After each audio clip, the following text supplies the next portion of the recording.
शुक्लाम्भरधरं विष्णुं शशिवर्णं चतुर्भुजं प्रसन्नवदनं ध्यायेत् सर्वविघ्नोपशान्तये मनोजवं मारुततुल्यवेगं जितेन्द्रियं बुद्धिमतां वरिष्ठं वातात्मजं वानरयोधमुख्यं श्रीरामदूतं शरणं प्रपद्ये कूजन्तं राम रामेति मधुरं मधुराक्षरम् आरुह्य कविताशाखां वन्दे वाल्मीकिकोकिलं नारायणसमारम्भां व्यासशङ्करमध्यमाम् अस्मदाचार्यपर्यन्तां वन्दे गुरुपरम्पराम् गुरुर्ब्रह्मा गुरुर्विष्णुः गुरुर्देवो महेश्वरः गुरुर्साक्षात् परं ब्रह्म तस्मै శ్రీగురవే నమః. జై శ్రీరామ్. మనం రామాయణంలో అయోధ్యకాండలో 19వ సర్గలో ఉన్నాం. శ్రీరాముని వనగమనమునకై కైక ఆయనను తొందరపెట్టుట, దశరథునకు తల్లి కైకేయికి ప్రణమిల్లి శ్రీరాముడు కౌసల్యామాత మందిరమునకు చేరుట, కైక పలికిన మాటలను మిక్కిలి అప్రియములు, లోక దృష్టిలో మృత్యువుతో సమానములు అనగా సామాన్య మానవుడు వాటిని విన్నచో వాని గుండె బ్రద్దలగును. కానీ కామక్రోధాది అరిషడ్వర్గమును జయించిన శ్రీరాముడు ఆ మాటలు వినియను ఏమాత్రము వ్యత చెందక ఆమెతో ఇట్లనెను. అమ్మా, నీవు చెప్పినట్లే చేయుదును. రాజాజ్ఞను శిరస వహించుచు ఈ అయోధ్య నగరమును విడిచి జటావల్కల దారినై వనవాసమునకు వెళ్ళెదను. కానీ ఎదురు లేని వాడును శత్రు సంహార మర్ధనుడును అయిన మహారాజు నా స్వభావమును ఎరిగియు ఎప్పటి వలె నన్ను ప్రియవచనములతో ఏలు పలకరించుటకు లేదో తెలుసుకొన కోరుచున్నాను. అమ్మా, నీ సమక్షముననే నడువుచున్నాను. జటాధారినై నారచీరలను ధరించి వనములకు ఏగెదను. ఇంక నీవు కోపమును వీడుము, ప్రసన్నురాలు కమ్ము. కృతజ్ఞత గల మహారాజు నాకు హితుడు, గురుడు, తండ్రి అట్టివాడు ఆజ్ఞాపించుచుండగా విశ్వాసపాత్రుడనై నేను ఆయనకు ప్రియమైన కార్యమును ఏల చేయను? మహారాజు భరతుని పట్టాభిషేకమును గూర్చి స్వయముగా నాకు తెలుపలేదు. ఈ విషయమే నా మనసును క్షోభపరచి హృదయమును దహించి వేయుచున్నది. సోదరుడైన భరతుని కొరకై నేను రాజ్యమునే కాదు, అత్యంత ప్రీతికరములైన ప్రాణములను, సంపదలను, కడకు సీతను సైతము ఎవ్వరునూ అడగకుండకనే స్వయముగా సంతోషముతో తప్పక ఇచ్చివేయుదును. ఇంకా మహారాజైన నా తండ్రి నీకు ప్రియమును గూర్చుటకై ప్రతిజ్ఞ చేసి అందులకై తానే నన్నడిగినచో ఆయన మాటను నేనెట్లు పాటింపకుందును? శ్రీరామునకు భరతునిపై గల సోదర ప్రేమ ఎంత పూర్వమైనది కనుక ఈయనను నీవు ఓదార్చుము. అయ్యో, ఇది ఏమి? మహారాజు నేలవైపు చూచుచు తిన్నగా కన్నీరు కార్చుచున్నాడు. రాజాసనమును అనుసరించి భరతుని అతని మేనమామ ఇంటి నుండి గొనివచ్చుటకై మిక్కిలి వడిగల గుర్రములపై దూతలు నేడే వెళ్ళుదురుగాక. ఎట్టి సంకోచము లేకుండా తండ్రి ఆజ్ఞను శిరస వహించి నేను ఇప్పుడే ఇట నుండి ఇట్లే 14 సంవత్సరములు వనవాసము చేయుటకై దండకారణ్యమునకు వెళ్ళెదను. శ్రీరాముని మాటలకు సంతోషించి కైకేయి ఆయన వనవాస ప్రయాణమునకు తహతహపడుచున్నదై అతనిని తొందర పెట్టుచు ఇట్లనను. ఓ రామ, అట్లే కానిమ్ము. మేనమామ ఇంటి నుండి భరతుని గొనివచ్చుటకై వడిగల గుర్రములపై దూతలు వెళ్ళుదురు. వనవాసమునకు స్వయముగా సుముఖుడవయ్యున్న నీవు జాగు చేయుట తగదని నేననుకొందును. కాబట్టి ఇక్కడి నుండి ఇప్పుడే నీవు వనములకు బయలుదేరుట మంచిది. ఓ నరశ్రేష్ఠ, రాజు స్వయముగా నీతో మాట్లాడుటకు సిగ్గుపడుచున్నాడు. ఈ విషయము అంత ముఖ్యమైనది కాదు. ఈ విచారమును నీ మనస్సు నుండి తీసివేయుము. ఓ రామ, శీఘ్రముగా బయలుదేరుము. ఈ నగరము నుండి నీవు వనములకు వెళ్ళనంత వరకును నీ తండ్రి స్నానము చేయడు, అన్న పానములను ముట్టడు. అంతటా చి ఎంత కష్టము వచ్చి పడినది అని నిట్టూర్చి రాజు మూర్ఛితుడై తన బంగారు పర్యంకముపై పడిపోయెను. అప్పుడు శ్రీరాముడు మహారాజును లేవదీసి కూర్చుండబెట్టెను. కొరడాతో గుర్రమును అదిలించినట్లు కైకేయి తనను ప్రేరేపింపగా అతడు వనగమనమునకు త్వరపడసాగెను. దుష్టురాలైన కైకేయి పలికిన దారుణమైన అప్రియమైన వచనములను వినియు రాముడు ఏమాత్రము వ్యత చెందక ఆమెతో ఇట్లు నుడివెను. అమ్మా, నాకు రాజ్యకాంక్ష లేదు. నేను ఇచటనే ఉండిపోవలనని ఆశించుటయూ లేదు. కేవలము ధర్మమునే ఆశ్రయించియున్న నన్ను ఋషితుల్యునిగా ఎరుంగుము. పూజ్యుడైన మా తండ్రికి ఏ కొంచెముగానైనను ప్రియమును చేయగలిగియున్నచో ప్రాణములు ఒడ్డి అయినను అన్ని విధములుగా దానిని చేసియే తీరెదను.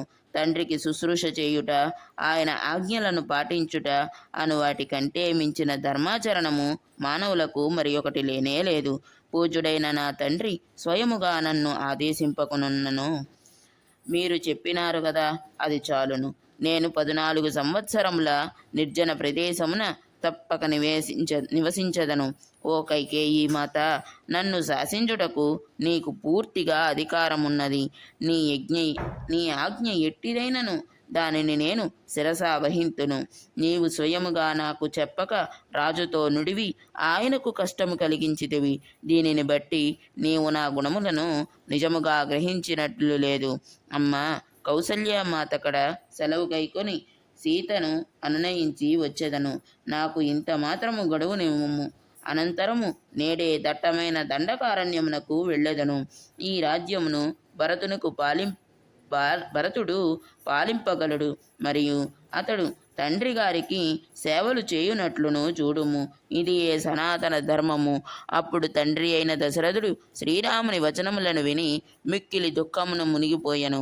శోకభారముచే కన్నీరు కార్చుచు ఏమీయూ మాట్లాడలేక వెక్కి వెక్కి ఏడ్చెను. మహా తేజస్వి అయిన శ్రీరాముడు స్పృహను కోల్పోయి ఉన్న తండ్రి చరణములకు నమస్కరించెను. పిదప అధర్మమునకు ఒడిగట్టిన కైకేయి పాదములకును ప్రణమిల్లెను. అట్లు తండ్రికి కైకేయికి ప్రదక్షిణమునర్చిన పిమ్మట ఆ అంతఃపురము నుండి అతడు బయటికి వచ్చి తన మిత్రులను గాంచెను. జరిగిన పరిణామములకు శోకముతో కన్నుల నీరు నిండిన వాడై సుమిత్రాదేవి కుమారుడగు లక్ష్మణుడు మిక్కిలి క్రుద్ధుడై అన్నయ్యగు రాముని వెన్నంటి నడిచెను.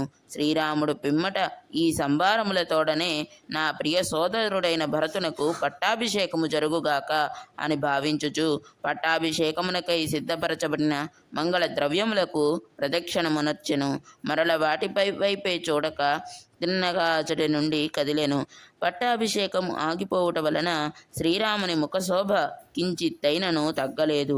శ్రీరాముడు తన సహజ సౌందర్య శోభలచే లోకములకే ఆనందదాయకుడు కనుక చంద్రుని సహజ కాంతిని రాత్రి తగ్గింపలేనట్లు పట్టాభిషేకము జరగకపోవుట వలన ఆయన ముఖ కాంతి ఏమాత్రము తరుగలేదు. రాజ్యాధికారమును త్యజించుచు వనగమనమునకు సుముఖుడై ఉన్న శ్రీరామునకు జీవన్ముక్తుడైన యోగి వలె ఎట్టి మనోవికారము కలుగలేదు.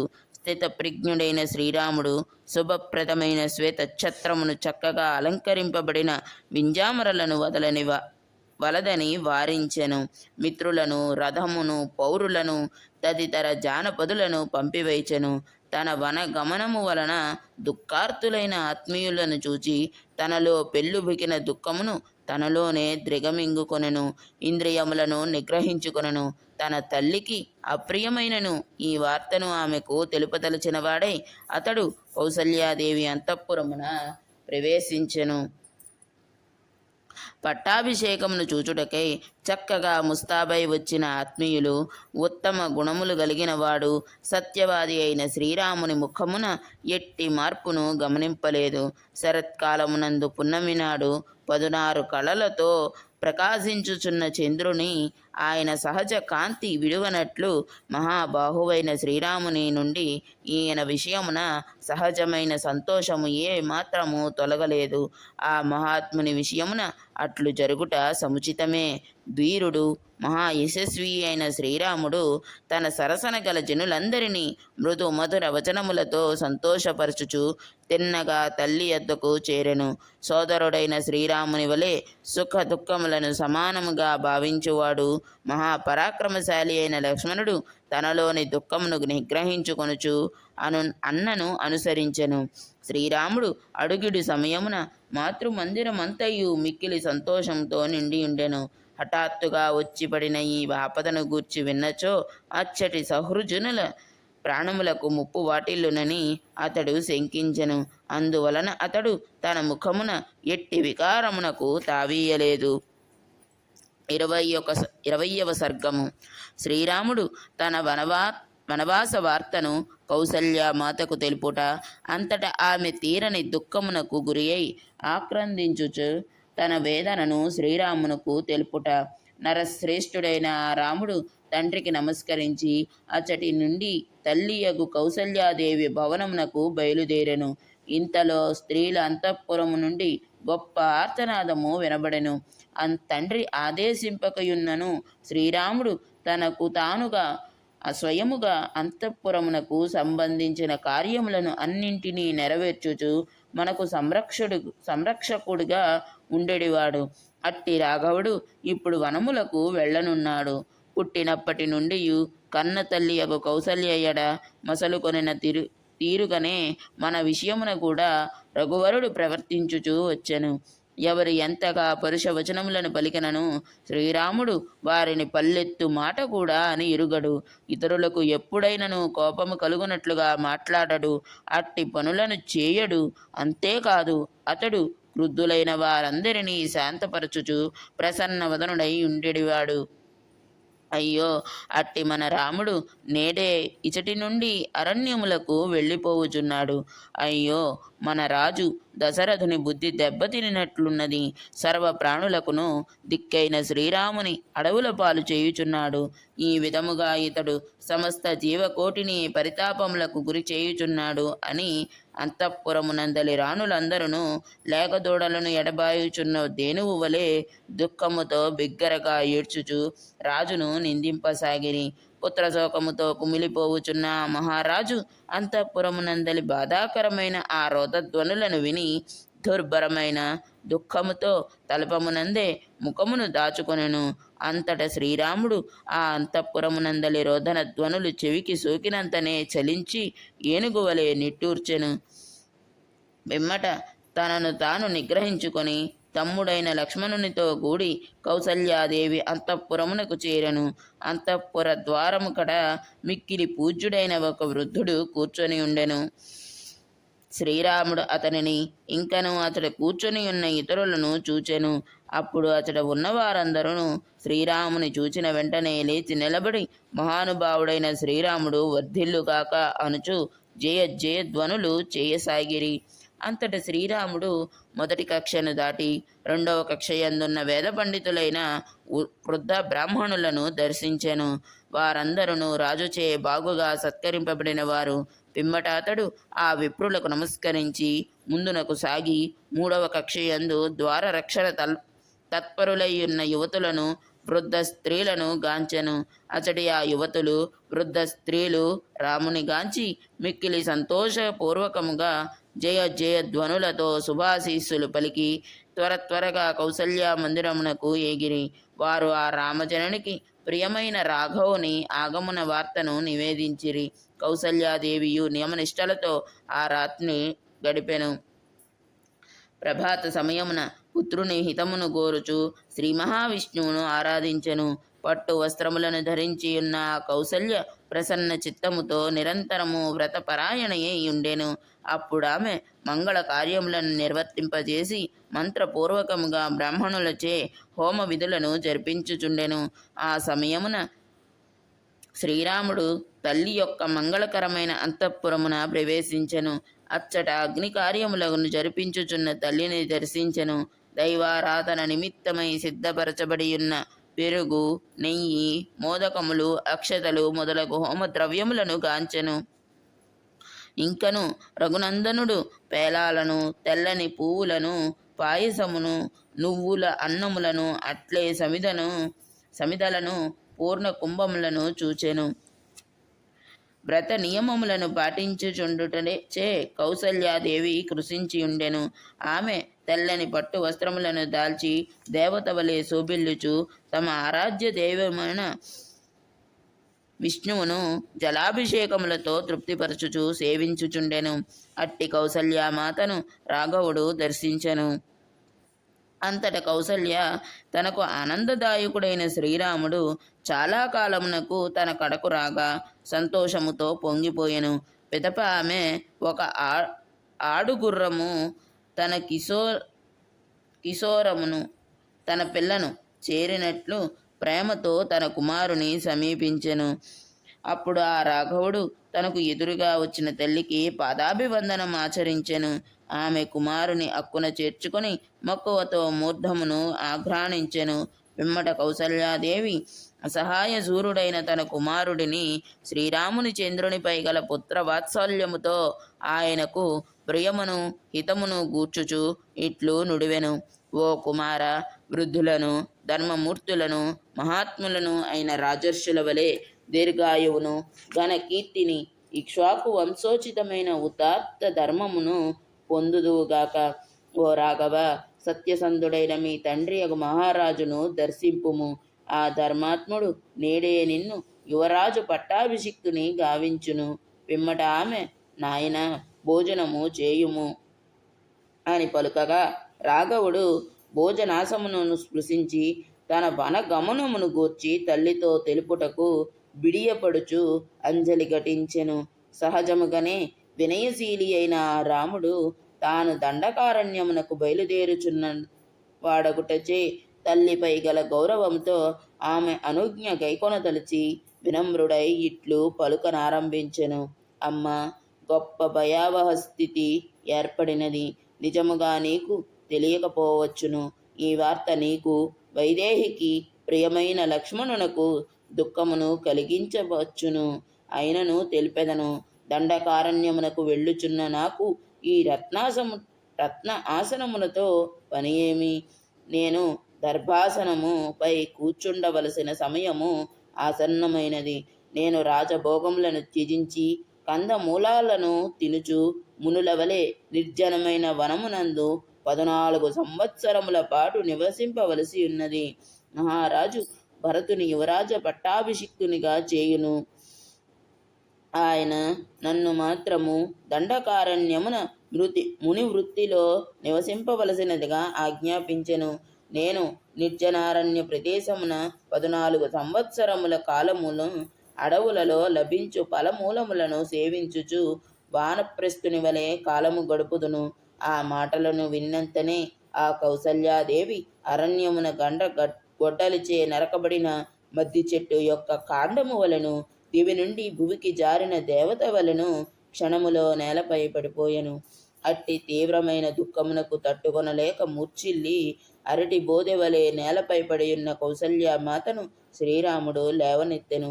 బరువును మోయలేక చతికిలపడి శ్రమ నివారణకై అటునిటు పొర్లి లేచిన ఆడుగుర్రము వలె ధూళి దూసరితయై దీనయ్యున్న తల్లి యొక్క శరీరమును శ్రీరాముడు చేతితో నిమిరెను. కౌసల్యాదేవి జీవితము సుఖములకు లోటు లేనట్టిది. అయినను ప్రస్తుతము ఆమె తీరని దుఃఖమునకు లోనై తన చెంతనేయున్న నరశ్రేష్ఠుడగు శ్రీరామునితో ఇట్లు పలికెను. ఆ మాటలు చేరువలోనున్న లక్ష్మణునకు వినపడుచుండెను. నాయన రామ, నీవు నాకు జన్మింపకున్నచో ఇప్పుడు ఈ పుత్రుని ఎడబాటు దుఃఖమునకు గురి అయ్యుండేదానను కాను.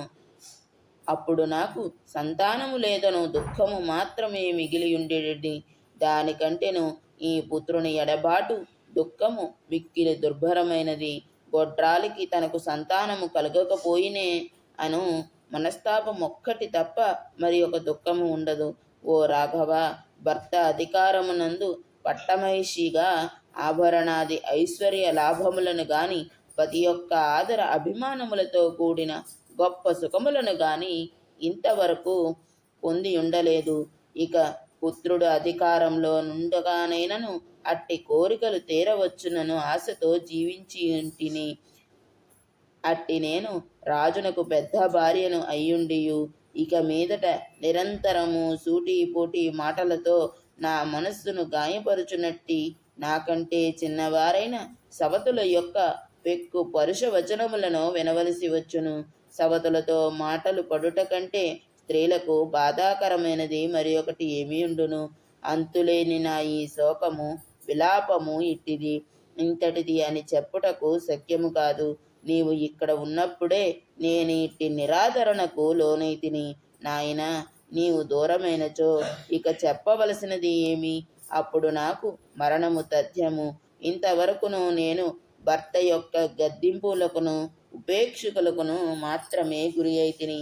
ఆయన నన్ను కైకేయి యొక్క పరిచారికలతో సమానముగను వారి కంటను హీనముగను చూచెను. ఇప్పుడు నన్ను సేవించువారు, నాతో ప్రియముగా మాట్లాడువారు నీవు అడవులకు వెళ్ళిన పిమ్మట కైకేయి యొక్క పుత్రుని చూచి భయపడివారు నాతో పలుకుటకును జంకుదురు. కుమారా, కోప స్వభావము గల కైకేయి ఎల్లప్పుడూ దురుసుగా మాట్లాడుచుండును.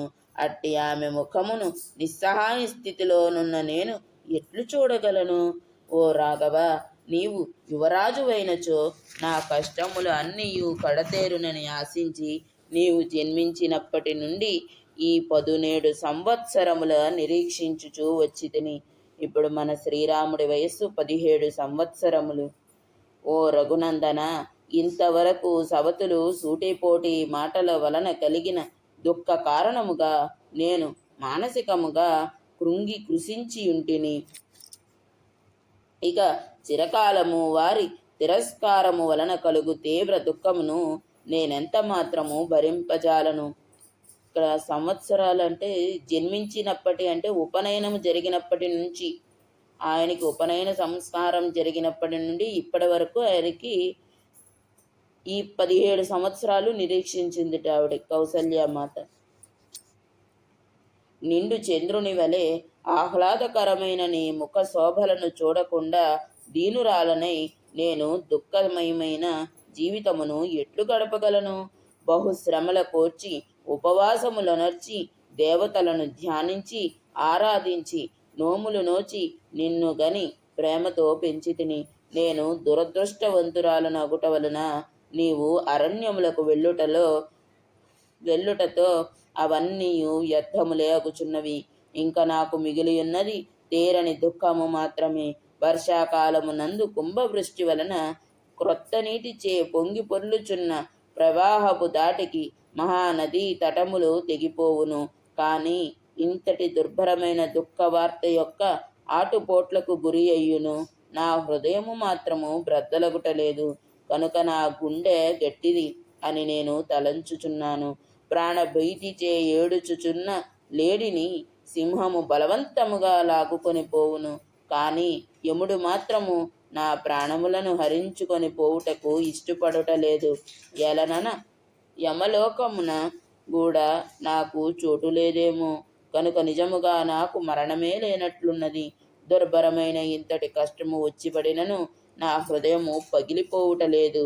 నేలపై పడి కూడా నా శరీరము ముక్కలు కాలేదు. ఆ రెండును ఇనుముతో చేయబడినవే కనుక నాకు అకాల మరణము లేదనుట నిశ్చయము.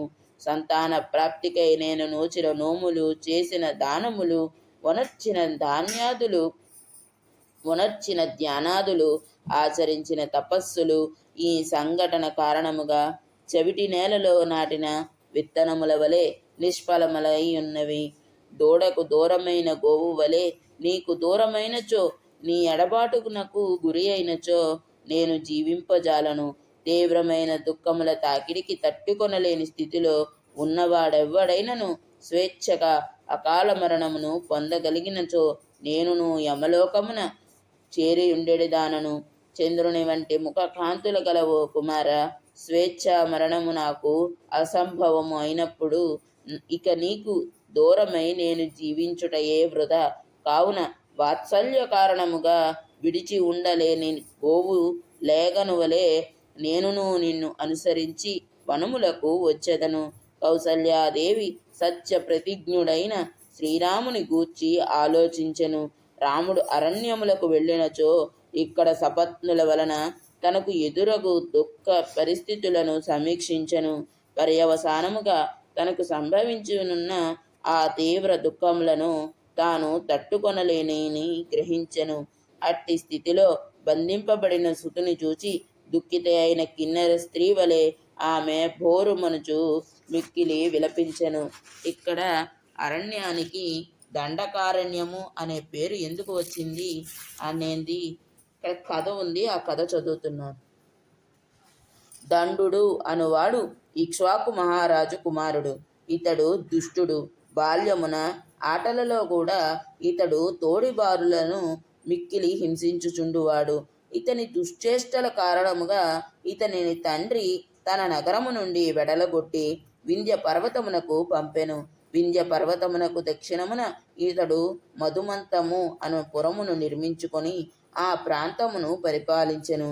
రాక్షసులతో చెలిమి చేయుచు శుక్రాచార్యుని కడ ఇతడు విద్యను అభ్యసించెను. ఇతడు శుక్రాచార్యుని కూతురగు అరజను గాంచి కామతురుడై గురుపుత్రిక అనియు చూడక బలవంతముగా ఆమెతో రమించెను. ఏడ్చుచు తన కడకు వచ్చిన తన పుత్రికయగు అరజ వలన విషయం ఎరింగి శుక్రుడు కుపితుడై ఈతడి పురమున చుట్టూను 100 యోజనముల మేరకు మట్టి వర్షించునట్లు శపించెను. ఈతని పురము మట్టి అడుగున పడుటతో ఈ ప్రదేశమంతయు అరణ్యముగా మారెను. దండుని పేరుతో అది దండకారణ్యంగా ప్రసిద్ధికెక్కెను. సర్వం శ్రీరామచంద్రమూర్తి పాదారవిందార్పణమస్తు. స్వస్తి.